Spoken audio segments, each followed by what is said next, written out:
Hello everyone, this is Aman, your full stack instructor. Welcome to Perfect eLearning family.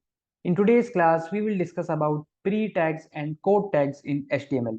So let's start without any delay.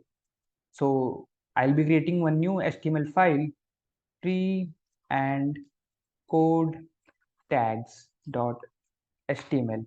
I'll generate the boilerplate code and change the title pre and code tags.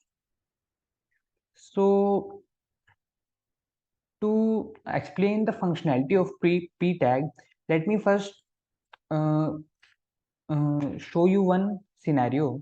Like I'm taking one paragraph and I am writing any random content here. So let me run this. As you can see, the paragraph is visible on my web page.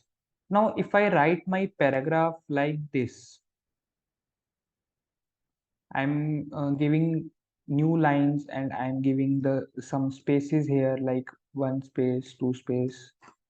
Like I want my paragraph to be visible like this on the web page. Now, would it be visible like this? No, it will still be visible in the single line. So to solve this problem, like I want to show my text like this, but it's not visible like this. So to solve this problem, we can use pre-tag. So now I have changed the p tag to pre-tag.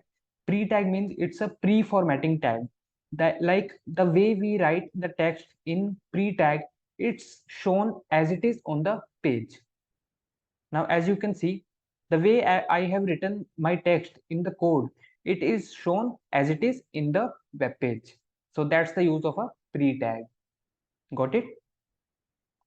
Now let's move to our next tag, which is the code tag. So code tag is basically used to write code lines in our HTML. So I can write int x equals to 5, x equals to x plus 1. Like we can write codes in our web page. So as you can see, it's visible on the page. So what's the difference between the p tag and a code tag? So there is no difference in the functionality, but there is the difference in the semantic meanings. Suppose any other developer is reading my code, then from reading, he can determine that it's a code tag means the developer has written a line of codes between the code tag.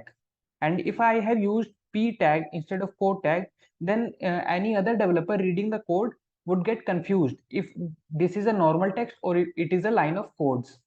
So that's why it's important to use proper tags so that if any other developer also read our code, then it would be easy for them also to determine what the part of the code actually does. So this was a basic overview about the pre and code tags in HTML. I hope you have learned this topic very well.